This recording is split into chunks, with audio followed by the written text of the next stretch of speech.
مرحبا أهل الكمال مرحبا أهل النوادي.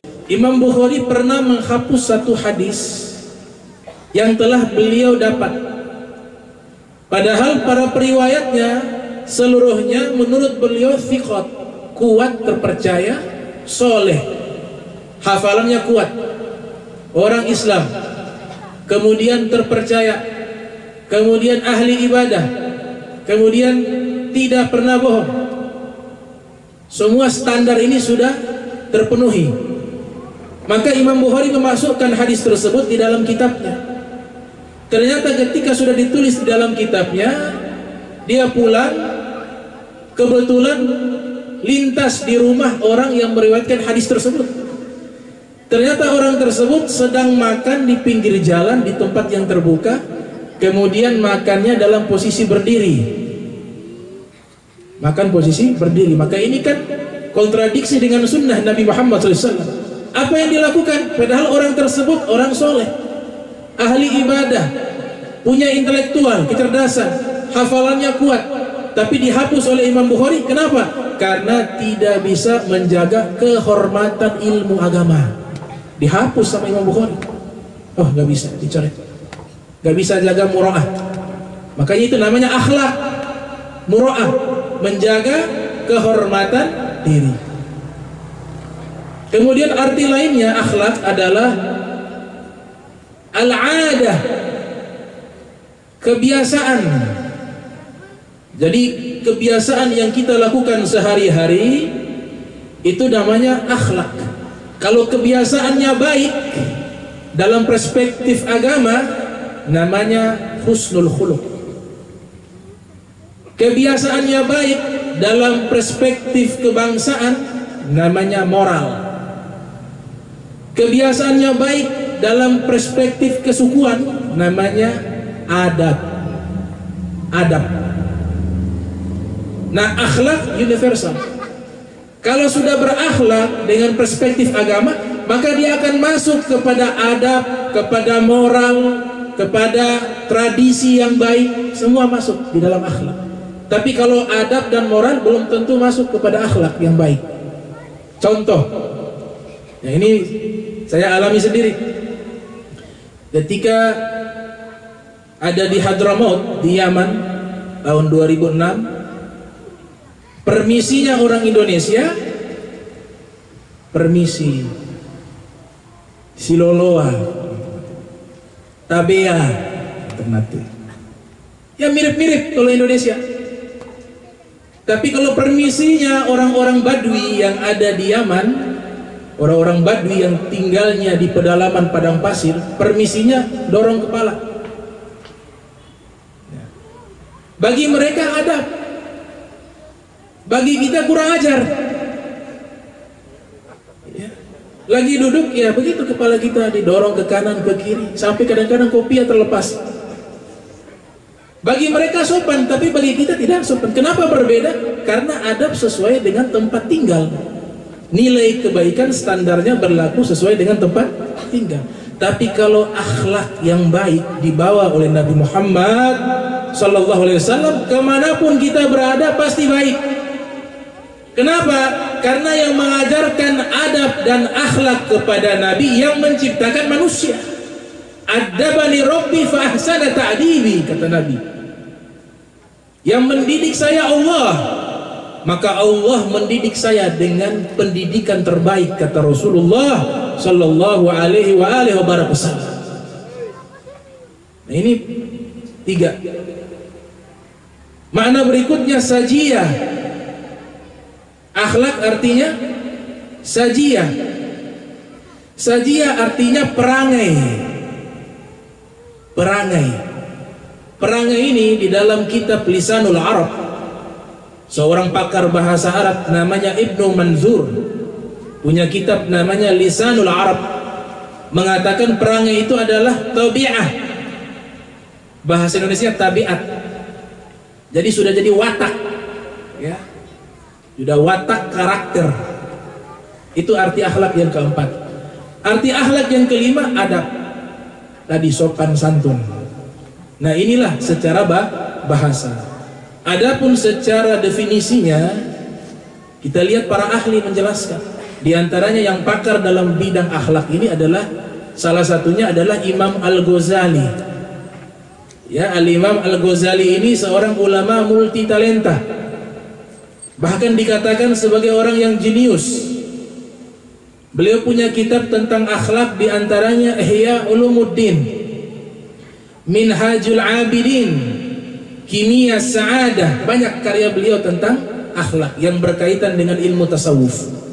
Makanya dikatakan, man zada alaika fi khuluqin zada alaika fi tasawufin. Orang yang akhlaknya bertambah baik, maka tasawufnya juga bertambah baik. Jadi standar seseorang itu pakar atau sudah mengamalkan ilmu tasawuf, maka standarnya dilihat dari akhlaknya. Kalau akhlaknya makin luar biasa, berarti tasawufnya makin luar biasa. Tapi akhlaknya berantakan, berarti tasawufnya berantakan. Nah, Imam Ghazali mengatakan akhlak artinya yaitu halun nafs, keadaan jiwa yang tertanam di dalam hati, muncul darinya tasduru anha al-af'alu bisuhulah, muncul daripadanya perbuatan-perbuatan yang dilakukan dengan mudah tanpa berpikir atau pertimbangan terlebih dahulu. Ini makna akhlak secara istilah. Nah, ini istilahnya mungkin sulit dipahami, tapi kalau contoh bisa kita paham. Imam Ghazali mengatakan akhlak itu keadaan jiwa, artinya tulus dari hati. Misalnya dikatakan dia orang yang dermawan. Dermawan namanya sakhiyun atau jawad. Ada ulama namanya Sayyid Muhammad Jawad, punya julukan Al-Jawad, sangat dermawan. Beliau sangat dermawannya sehingga kalau orang datang ke rumah bertamu, habis disuguhi makanan, pulang dapat uang dengan jumlah yang besar. Disebutkan di situ kurang lebih 10 juta masing-masing. Makanya diberikan gelar Al-Jawad. Bahkan sebagian tamu itu disisipkan uang dinar, koin emas, disisipkan di dalam roti. Jadi nanti digigit, dapat, satu keping emas. Roti yang kedua dapat 2 keping emas. Saking dermawannya diberikan gelar kehormatan Muhammad Al-Jawad. Dan beliau ini masih anak cucunya Nabi Muhammad sallallahu alaihi wasallam. Karena Muhammad Jawad ini punya ayah namanya Al-Imam Ali Ridho. Al-Imam Ali Ridho punya ayah namanya Al-Imam Musa Al-Kazim. Al-Imam Musa Al-Kazim punya ayah namanya Al-Imam Ja'far As-Sadiq. Al-Imam Ja'far As-Sadiq punya ayah namanya Al-Imam Muhammad Al-Bagir. Al-Imam Muhammad Al-Bagir punya ayah namanya Al-Imam Ali Zainul Abidin.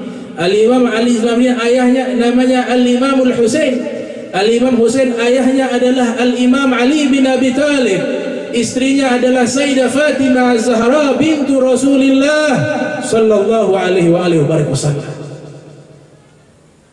Makanya gelarnya Al-Jawad. Imam Ghazali mengatakan akhlak itu keadaan hati. Akhlak yang sesungguhnya sumbernya di hati. Nanti dari hati muncul dengan perbuatan. Makanya pepatah mengatakan innal kalama lafil fuadi wa innama ju'ilal lisanu alal fuadi dalilah. Kata ini sesungguhnya yang ada di dalam hati. Lidah ini hanya menerjemahkan isi hati. Itu kata para pepatah yang ada di dalam kitab-kitab teologi. Nah, Imam Ghazali katakan akhlak keadaan hati seseorang. Muncul perbuatan dengan mudah tanpa berpikir dan ada pertimbangan. Contoh, tadi ilustrasinya Muhammad Jawad. Ada ulama di Mesir juga terkenal dermawan, namanya Al-Imam Laits bin Sa'ad Al-Misri namanya. Itu saking kayanya beliau pengusaha kain sutra, pengusaha madu, banyak, kaya raya, dan ulama ahli fikih. Tapi herannya setiap tahun tidak pernah keluar zakat. Kenapa tidak pernah keluar zakat? Karena sudah habis sedekah. Habis sedekah, gak pernah zakat. Setahun habis. putar lagi modal, usaha lagi, habis lagi, kasih fukara, orang-orang fakir miskin dikasih, kasih ulama-ulama yang mereka waktunya habis di dalam menuntut ilmu, di dalam agama, beliau yang kasih kompensasi. Dia termasuk Imam Malik bin Anas kirim surat, wahai Al-Imam Lais bin Sa'ad, saya punya anak mau menikah perempuan, boleh saya minta kirimkan minyak wangi, perlengkapan pernikahan sedikit saja. Dikirim 70 ekor unta bawah dengan uang di dalam peti. Nah ini mereka contoh para ulama, Sayyid Muhammad Jawad dan Al-Imam Lais bin Sa'ad, ketika mengeluarkan itu tulus, tanpa berpikir. Ketika ada yang minta dikasih tanpa berpikir. Lihat orang susah langsung dikasih. Nah ini namanya akhlak yang baik dari sisi akhlak dermawan. Makanya Imam Ghazali bilang sumbernya di hati, mereka lakukan tuh tulus. Berbeda dengan orang yang masih ada perhitungan dan masih berpikir. Misalnya uang di saku ada 200.000 atau 300.000. Kasihan ada orang tua datang jauh dari Halmahera, kasihan belum makan, datang, Bib, belum makan misalnya, atau Ustaz saya belum makan, minta uang untuk makan. Oh iya, sabar ya. Dia buka, ya 300.000 ini besok mau beli ini nanti beli susu anak ini. Nah ini, wah dia perhitungan dulu, masih berpikir dulu, sampai 3 jam baru dia putuskan ini 100.000. Nanti sudah makan 1 bungkus kembalinya kasih kembali. Nah ini bukan akhlak. Kenapa? Walaupun dia kasih masih banyak mikir. Kalau orang yang sudah berakhlak dermawan, tanpa dia pikirkan, dia buka dompet, ada orang ambil sudah. Minimalnya sudah dikasih, orang pergi, ya Allah kalau kita kasih semua. Nah ini namanya akhlak yang baik. Jadi tidak mudah, akhlak itu tidak mudah. Karena akhlak itu, akhlak yang baik, dia terikat dengan keikhlasan. Dan Nabi Muhammad SAW, apa yang beliau lakukan, yang kita lihat dan tertulis dalam kitab-kitab sejarah dan kitab-kitab hadis, itu menggambarkan keadaan hati beliau. Tidak ada yang berubah, sama. Yang zohirnya dan batinnya sama. Tapi kalau kita belum tentu. Memang zohirnya kadang-kadang kelihatan baik, tapi hatinya bisa jadi tidak sejalan dengan yang zohir. Maka belum dikatakan akhlak yang baik. Tapi lumayan, pahalanya dapat, berbuat baik walaupun dalam hatinya ada pertentangan. Ini akhlak. Jadi kurang lebih sudah paham ya makna daripada akhlak yang baik. Dan sekarang kita berbicara tentang akhlak an-nabawiyah, akhlak Nabi Muhammad sallallahu alaihi wasallam. Jadi di dalam Maulid Ad-Daibai, tadi baca Maulid apa tadi? Ad-Dibai ya? Syekh Abdurrahman bin Ali bin Muhammad Ad-Dibai. Ada di satu paragraf disebutkan, kana Rasulullah sallallahu alaihi wasallam ahsanan nas khalqa wa khulqa. Rasul sallallahu alaihi wasallam adalah sebaik-baiknya manusia dari 2 sisi. Khalqa wa khulqa, sisi fisik terbaik, sehingga saking terbaiknya para sastrawan yang melihat langsung keindahan Nabi Muhammad tidak bisa mengekspresikan keindahan Nabi Muhammad. Hasan bin Thabit mengatakan, lamma ra'aitu anwarahu tala'at, tatkala saya melihat wajah Nabi Muhammad sallallahu alaihi wasallam, itu bagaikan cahaya yang bersinar terang benderang. Wada'tu min khifati kaffi ala basari, saking indahnya wajah Nabi Muhammad, saya letakkan kedua tangan saya menutup mata. Khaufan ala basari min husni suratihi, kenapa saya tutup mata saya ketika memandang wajah Nabi Muhammad? Karena saya takut mata ini dibutakan karena tidak mampu melihat keindahan Nabi Muhammad sallallahu alaihi wasallam. Falastu anzuruhu illa ala qadri, Saya hanya mampu melihat sedikit semampunya. Bagaimana indahnya Nabi Muhammad SAW. Ruhun minan nuri fi jasadin minal qamari. Ruhnya beliau dari cahaya. Fi jasadin minal qamari, dibungkus oleh fisik yang terang seperti rembulan. Kahilyatin nusijat minal anzumi zuhuri.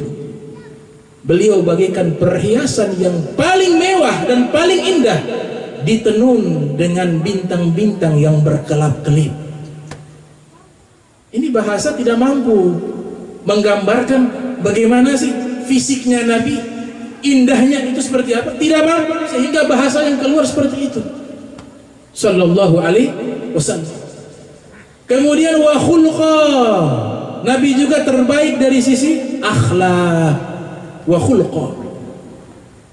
Sehingga ditanya Sayyidatuna Aisyah, ditanya bagaimana sih akhlaknya Nabi, maka jawabannya singkat namun padat. Kana khuluquhul Quran. Akhlaknya Nabi adalah seluruh isi Al-Quran. Di Al-Quran berbicara ibadur rahman alladzina yamshuna 'alal ardi hauna wa idza khatabahumul jahiluna qalu salama. Ini juga Nabi praktekkan. Hamba-hamba Allah yang penyayang, kalau berjalan di muka bumi rendah hati, tidak sombong, humble, tawadhu. Nabi mencontohkan itu. Ada seorang datang ketakutan di hadapan Nabi. Ketika Nabi dengan para sahabat masuk ke kota Makkah, ini orang melihat Nabi Muhammad, dia ketakutan sampai badannya bergetar. Maka Nabi katakan, hawwin alaika, tenang, jangan takut. Fa inni lastu bimalikin, saya bukan seorang raja. Wa innama ana ibnu imra'atin min Quraisyin kanat ta'kul kadid. Saya hanya seorang anak laki-laki yang dilahirkan oleh seorang wanita suku Quraisy yang biasa makan daging-daging keras. Ini bahasa tawadhu, rendah hatinya Nabi Muhammad sallallahu alaihi wasallam. Bahkan Nabi katakan, innama ana abd, saya ini hanya hamba yang biasa. Akul kama ya'kulu abd, saya makan sama seperti makannya seorang hamba. Wa ajlisu kama yajlisul abd, dan saya duduk sama seperti duduknya seorang hamba. Ini bahasa tawadunya Nabi Muhammad, rendah hatinya Nabi Muhammad SAW. Makanya Allah cinta dengan beliau. Allah tanya Nabi Adam, ya Adam, man anta? Wahai Adam, engkau siapa? Nabi Adam menjawab, ana abul bashar, saya bapak moyangnya seluruh manusia. Ditanya, ya Nuh, man anta? Wahai Nabi Nuh, siapa engkau? Nabi Nuh menjawab, ana Rasulullah, saya utusan Allah. Karena Rasul pertama Nabi Nuh. Ditanya lagi, ya Ibrahim, man anta? Wahai Nabi Ibrahim, engkau siapa? Qal, Nabi Ibrahim berkata, ana Khalilur Rahman, saya teman dekatnya Allah. Khalilur Rahman. Allah bertanya lagi, ya Musa, man anta? Wahai Musa, engkau siapa? Nabi Musa menjawab, ana kalimullah, saya yang bisa berdialog dengan Allah. Allah bertanya kepada Nabi Isa, ya Isa, man anta? Nabi Isa menjawab, ana ruhullah wa kalimatuh, saya ruhnya Allah dan kalimatnya Allah. Namun ketika ditanya, ya Muhammad, man anta? Engkau siapa? Kalau Nabi, ana abdun muzlim, saya hamba yang banyak dosa. Allahumma shalli wa sallim barik alaih. Ini tawadhu, akhlaknya beliau indah. Sehingga dikatakan di dalam Al-Quran, wa innaka la'ala khulqin 'azim. Bukan akhlak agung, tapi di atas akhlak yang agung. Sehingga ditulis oleh Imam Haddad, Nabiyyun 'azim khulquhu al-khuluqul ladzi lahu 'azzama rahmanu fi sayyidil qutbi. Nabi Muhammad SAW, Nabi yang agung, akhlaknya sudah dipuji oleh Allah Sang Maha Penyayang, termaktub di pemimpin kitab-kitab suci, yaitu Al-Quranul Karim, wa innaka la'ala khulqin 'azim. Kemudian di dalam hadis yang diriwayatkan oleh Imam Ahmad bin Hanbal yang lahir 164 Hijriah, beliau meriwayatkan di dalam musnadnya Nabi sallallahu alaihi wasallam bersabda, "Innama bu'itstu liutammima salihal akhlaq." Saya diutus untuk menyempurnakan kebaikan akhlak. Riwayat Imam Baihaqi yang lahir 384 Hijriah meninggal 456 Hijriah, Nabi sallallahu alaihi wasallam bersabda, "Innama bu'itstu liutammima makarimal akhlaq." Saya diutus untuk menyempurnakan akhlak. Di dalam Sunan Tirmidzi, Al-Imam Muhammad bin Isa Tirmidzi yang lahir 209 Hijriah meninggal tahun 279 Hijriah, Nabi Muhammad sallallahu alaihi wasallam bersabda, "Khiyarukum ahasinukum akhlaqa." Orang terbaik di antara kalian yang paling bagus akhlaknya, kata Nabi Muhammad sallallahu alaihi wasallam. Di dalam Sunan Tirmizi juga Nabi Muhammad sallallahu alaihi wasallam bersabda, "Akmalul mu'minina imanan ahsanuhum khuluqa." Paling sempurnanya keimanan orang beriman adalah yang mereka yang paling bagus akhlaknya, kata Nabi Muhammad sallallahu alaihi wasallam. Dalam hadis yang diriwayatkan oleh Imam Tirmidzi dalam sunannya juga, Nabi Muhammad sallallahu alaihi wasallam bersabda, "Ma min syai' athqal fi mizanil mu'mini yaumal qiyamah min husnil khuluq." Tidak ada sesuatu yang paling memberatkan timbangan amal orang beriman di hari kiamat seperti amalan akhlak yang baik, kata Nabi Muhammad sallallahu alaihi wasallam. Dalam riwayat yang lain Nabi sallallahu alaihi wasallam bersabda, "Laisa minna man lam yarham saghirana wa lam ya'rif haqqa kabirana." Bukan golongan kami orang yang tidak ada kasih sayang kepada anak yang kecil dan tidak menghormati orang yang besar. Tadi telah dijelaskan oleh Al-Ustaz Tahakoto. Jadi ini ajaran yang dibawa oleh Nabi Muhammad SAW. Bahkan ada satu hadis disebutkan dalam kitab Al-Jawahirul Lu'luwiyah, sarah daripada Arba'in An-Nawawiyah yang disusun oleh Al-Imam Abu Zakaria Yahya bin Syarafuddin An-Nawawi yang lahir 631 Hijriah meninggal 676 Hijriah. Di dalam kitab beliau bisanadin hasan, ada hadis sanadnya hasan. An Hasan dapat dari Hasan, An Hasan, Hasan dapat lagi dari Hasan, An Hasan, Hasan yang kedua dapat dari Hasan yang ketiga, An Hasan, Hasan ketiga dapat dari Hasan yang keempat, An Jaddil Hasan, dari kakeknya Hasan. Inna ahsanal hasan al khuluqul hasan. Sesungguhnya kebaikan yang paling baik adalah akhlak yang baik, kata Nabi Muhammad sallallahu alaihi wasallam. Jadi ada 4 periwayat namanya Hasan. Ini kan namanya sanad dalam ilmu hadis. Namanya ruwat para periwayat hadis. Hasan pertama namanya Hasan bin Sahal. Hasan bin Sahal mendapatkan hadis tersebut dari gurunya namanya Hasan bin Dinar. Hasan bin Dinar mendapatkan hadis ini dari gurunya namanya Hasan al-Basri. Hasan al-Basri mendapatkan hadis ini dari gurunya namanya Hasan bin Ali. Hasan bin Ali adalah cucu Nabi Muhammad, mendapatkan dari kakeknya Rasulullah sallallahu alaihi wasallam, "Inna ahsanal hasan al khuluqul hasan." Di dalam kitab Makarimul Akhlaq disusun oleh As-Sayyid Al-Habib Muhammad Al-Haddar membahas tentang akhlak dalam kitab tersebut. Indah kitab itu yang membahas akhlak yang begitu indah. Ada satu hadis diriwayatkan oleh Al-Imam Al-Hakim dalam kitab Mustadrak, lahir tahun 321 Hijriah meninggal 405 Hijriah. Nabi sallallahu alaihi wasallam bersabda, "Iyyaka wa su'al khuluq." Hati-hati kalian berakhlak buruk. Fa innahu yufsidul iman kama tufsidul khal asal. Karena akhlak yang buruk merusak keimanan sebagaimana cuka merusak madu, kata Nabi Muhammad sallallahu alaihi wasallam. Sekarang ilustrasi bagaimana sih akhlaknya Nabi. Kan dijawab sama Sayyidah Aisyah, isi Al-Quran itu akhlaknya Nabi. Kalau kita dapati dalam Al-Quran ayat-ayat yang menceritakan tentang akhlak yang mulia, itulah diri Nabi. Wujud daripada Nabi itulah Al-Quran. Al-Quran yang berjalan itulah Nabi Muhammad SAW. Kalau berbicara tentang sosok manusia yang sangat lapang dada dan memberikan maaf kepada orang-orang yang pernah menyakitinya, ini tidak mudah.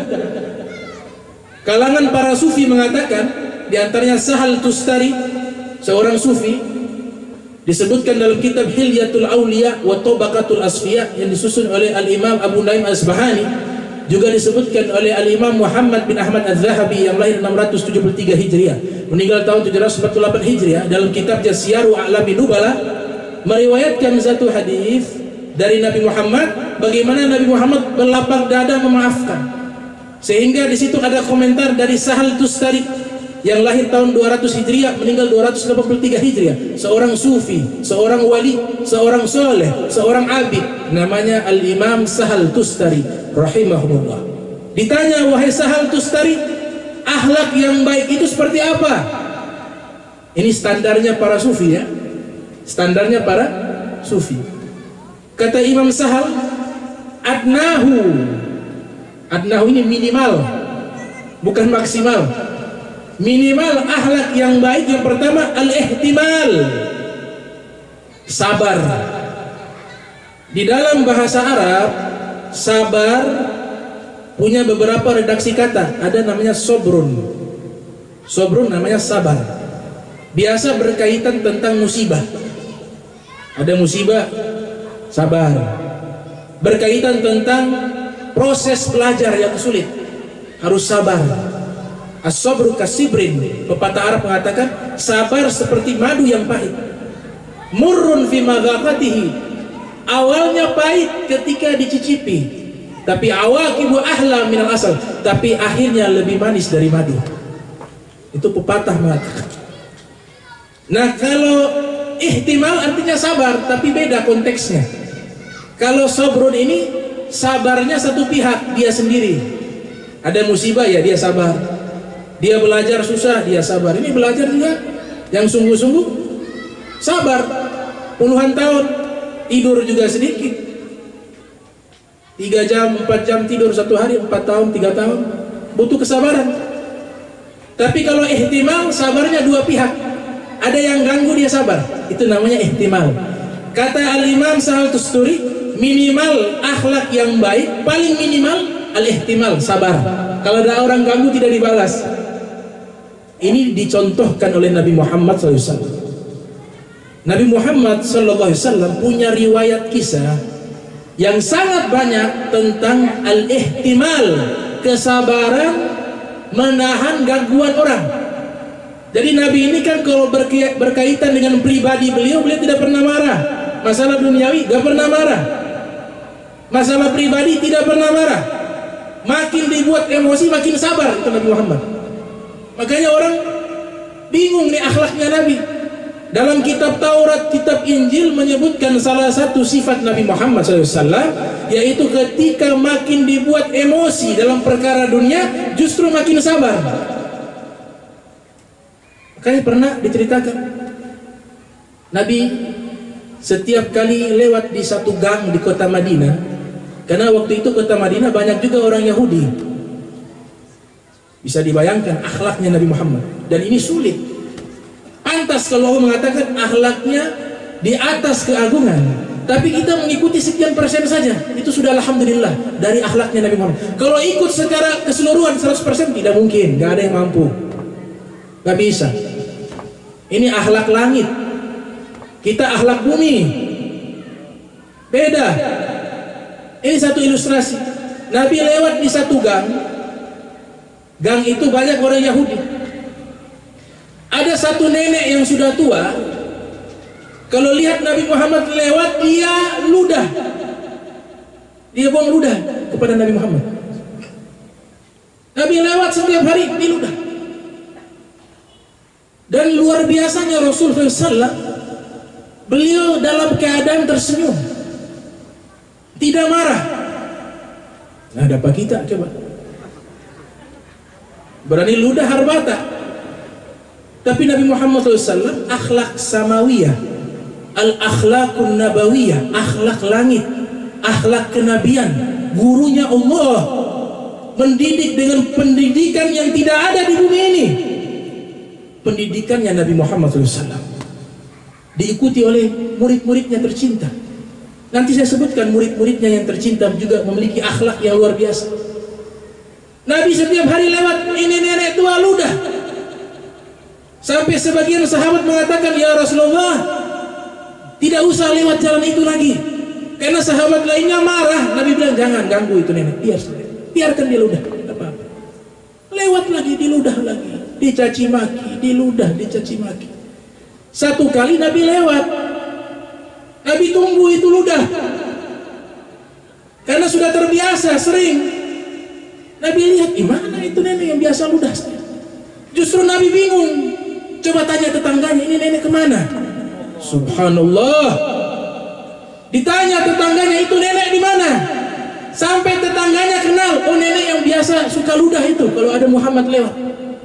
Siapa yang bertanya? Maka sahabat menjawab, Nabi kami Muhammad SAW yang bertanya keadaannya. Maka tetangga mengatakan, tetangga daripada nenek tersebut mengatakan, oh nenek itu yang tua itu sudah sakit. Maka dilapor kepada Nabi Muhammad SAW, ya Rasulullah, itu nenek yang biasa meludah kepada engkau sekarang lagi sakit. Apa jawaban Nabi? Sekarang kita jenguk dia. Sallallahu alaihi wasallam. Dijenguk. Itu nenek terbaring di atas tempat tidurnya, minta izin kepada keluarganya. Nabi masuk. Ketika Nabi masuk, itu nenek ketakutan. Dipikir Nabi membalas kejahatannya. Dia katakan, ya Muhammad, kenapa engkau mau membalas saya di saat saya sakit? Kenapa tidak di saat saya sehat? Kata Nabi Muhammad, demi Allah, saya datang kemari bukan untuk membalas, tapi saya datang kemari untuk menjenguk karena engkau sakit. Maka nenek ini hatinya bergetar melihat akhlak yang luar biasa. Bahkan Nabi mendoakan di hadapan nenek tersebut, ya Allah, angkatlah penyakitnya, berikanlah kesembuhan kepadanya. Maka nenek itu menyatakan, kalau begitu ini agama yang dibawa olehmu, engkau yang mengajarkan agama Islam dengan akhlak seperti ini. Saksikanlah wahai Muhammad, saya masuk Islam, bersyahadat di hadapanmu, asyhadu an la ilaha illallah wa asyhadu anna Muhammadar Rasulullah. Masuk Islam. Itu akhlak yang luar biasa. Satu ketika diceritakan oleh Al-Imam atau Al-Iskandari dalam kitab Syarah Hikam, ada orang Yahudi memberikan Nabi hadiah berupa jeruk, lemon. Kemudian wanita ini membawa keranjang yang berisikan lemon atau jeruk, diberikan kepada Nabi Muhammad SAW. Ya Rasulullah, ini saya hadiahkan kepadamu. Di sampingnya ada sahabat banyak. Kemudian Nabi coba makan satu buah. Sang wanita yang memberikan itu, dia berdiri tetap menunggu. Maka Nabi makan satu buah, habis dua buah, tiga buah, sampai habis satu keranjang. Selesai sudah habis, wanita tersebut mengucapkan terima kasih, ya Rasulullah, sudah menerima hadiahku. Nabi memerintahkan sahabat membalas hadiah yang lebih banyak, dibalas hadiah lebih banyak. Kemudian wanita tersebut pergi. Sahabat yang ada di samping Nabi Muhammad SAW, mereka bingung karena tidak seperti biasanya. Karena biasanya Nabi kalau menerima hadiah pasti dibagikan kepada para sahabat, tapi pada waktu itu Nabi tidak berikan kepada mereka. Maka ada yang bertanya, ya Rasulullah, biasanya engkau bagikan kepada kami, tapi kenapa hari ini lemon engkau makan sampai habis, tidak diberikan kepada kami? Apa jawaban Nabi Muhammad? Lemon yang dikasih tadi asam, bahasa Ternate asam.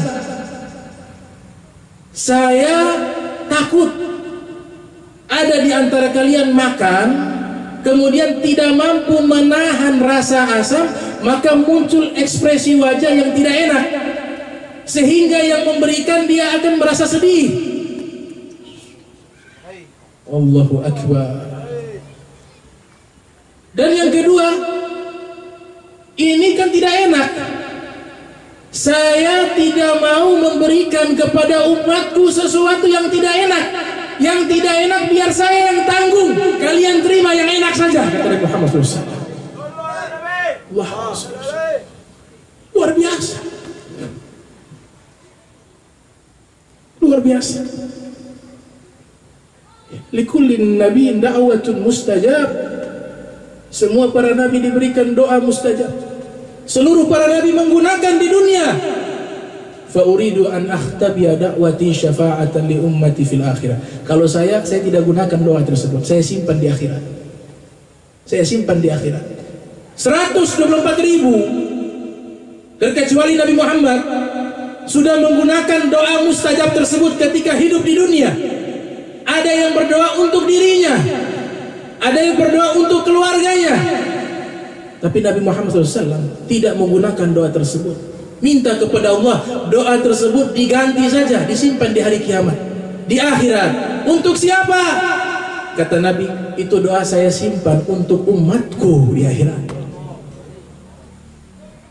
Begini Nabi kita Muhammad SAW. Akhlaknya indah, perangainya indah, ajarannya indah, wajahnya indah. Kullul jamal, seluruhnya keindahan di dalam diri Nabi Muhammad SAW. Fahuwa alladhi tamma ma'nahu wa suratuhu summa astafa habiban bari'un nasami munazzahu an syarikin fi mahasinihi fajawharul husni fihi gairu munqasimi. Imam Busiri mengatakan Nabi sempurna fisik dan akhlaknya, kemudian Allah mengangkat beliau menjadi kekasihnya.